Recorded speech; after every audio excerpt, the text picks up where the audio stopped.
G'day brewers, I've brought along my Belgian Pale Ale and it's got a light strain of Brett in there which I've cultured from some bottles and I brought to life with a low gravity starter like the one we talked about in this video here. So I don't know, we'll see how it goes. Let's have a taste.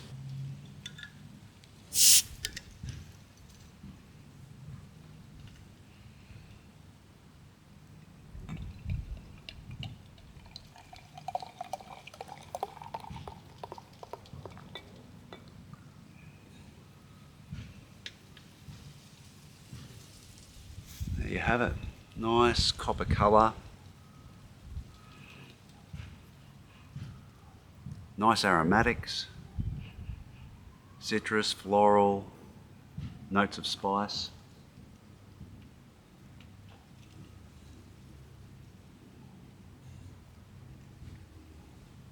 Oh yeah, that's good. If you want to see how I brewed this, keep watching.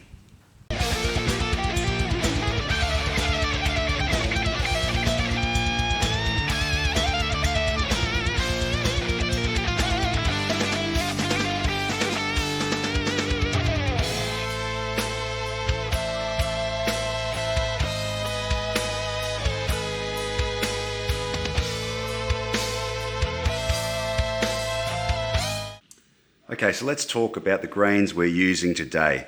We've got 9 kilos, because we're doing a double batch, 9 kilos of Barrett Burston border malt. So I'll put the conversion up, that'll be 4.5 for the single batch.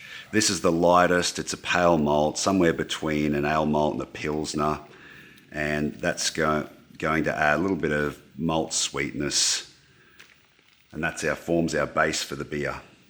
Next we've got toffee malt, and you'll notice compared to the Barrett Burston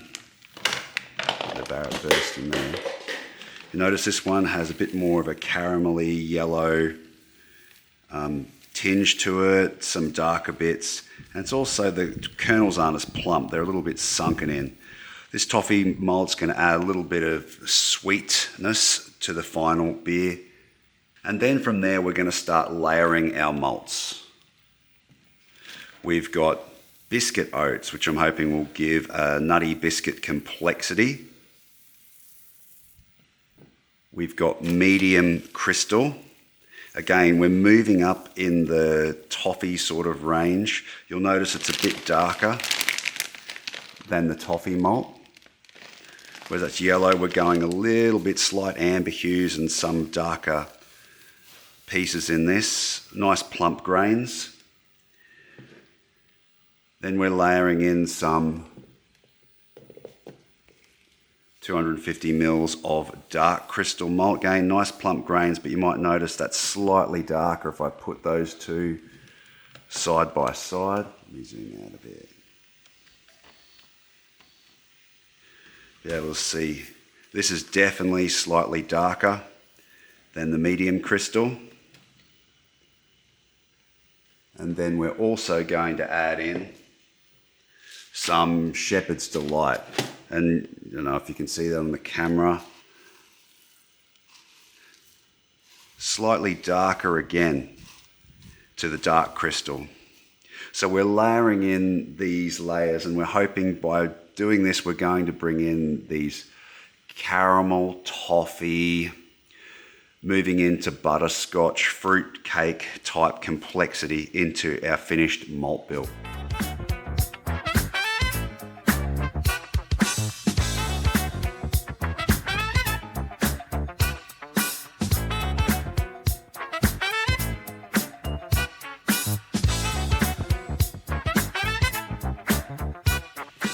Because these S40 baskets suck, I've rigged up a bit of copper in the middle to reinforce, because what I'll find later, having such a big grain bill in here, is when I lift this up, these walls will flex in. So by just putting just a tube of copper, one over there, and then one, feed that in there, that will help the basket keep its shape and these edges won't want to pull in. Just a hack for this, because it's a bit too flimsy. It doesn't work too well. So that's one way to try and help us out. Hopefully that helps.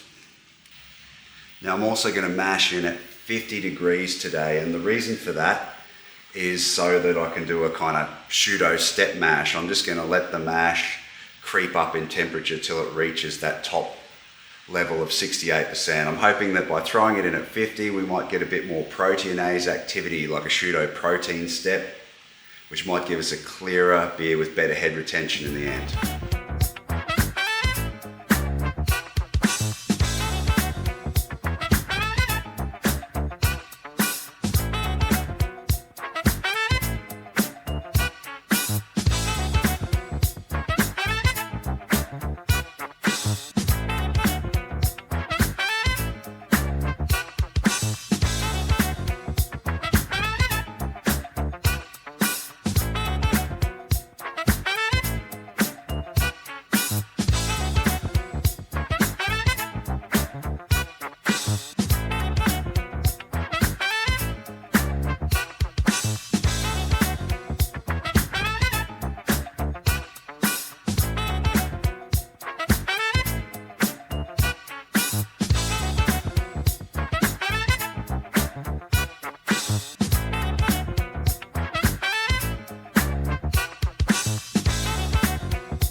Adding 60-minute boil addition of 50 grams of Saaz hops.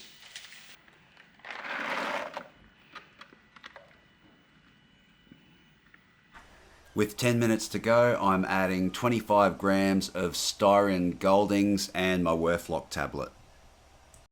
Having reached a final gravity of 1050, I then chilled my wort and transferred it to the fermenter and pitched a packet of T58 yeast from fermenters. While the beer was fermenting with the T58, I then made a starter of my Brett culture using the low gravity starter method. To my 500ml starter, I added just enough dry malt to give a original gravity of 1020, and I added 2 teaspoons of yeast nutrient to provide the nitrogen content to encourage the yeast to undergo anaerobic propagation. Okay brewers, you've been waiting for it. There's our starter, look at that. There's something growing in there. Maybe there's some yeast sediment down on the bottom, but also this layer up top. So it's not my normal yeast starter, it's a little bit different. Normally they look a lot cleaner than that, but just want to taste this to make sure it's funky. It's not funky, I don't want any cheese or off flavors in there, so I'll just check that and then it'll go in the mix. Alright, let's have a look.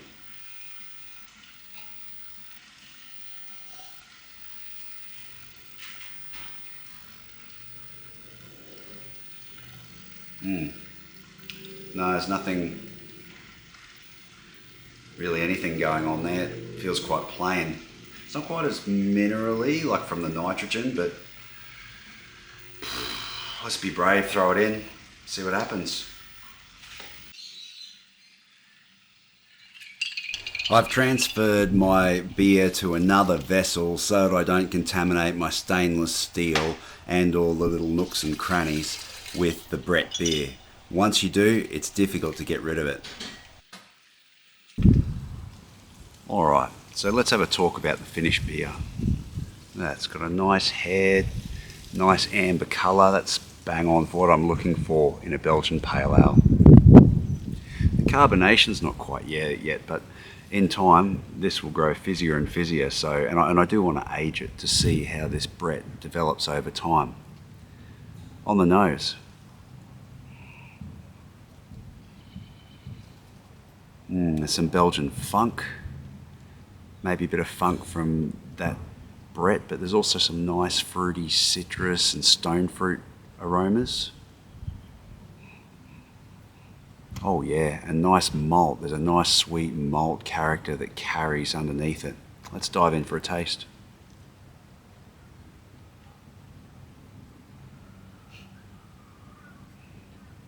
That is excellent.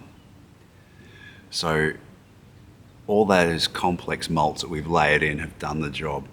We've got this toasty, caramel, sweet undertone and that fruitcake complexity coming through from the different crystals, and then the shepherd's delight. Just enough bitterness to deal with the sweetness. There's a slight hop presence in the back end. That'll be those Styron Goldings we put in there. And again, we've got those fruity esters bursting out the top, bringing a real fruity fruitcake twist to this beer. So this has been a success. I love the malt bill. I love the yeast aromatics here. This will, over the next 6 months, develop. It should get a lot fizzier. So a lot more carbonation, a bit thinner, which I think it could do with, because it is quite thick. And we'll get more of that Brett character coming through. So I'm keen to see how this will age in the next 6 months or so. Cheers.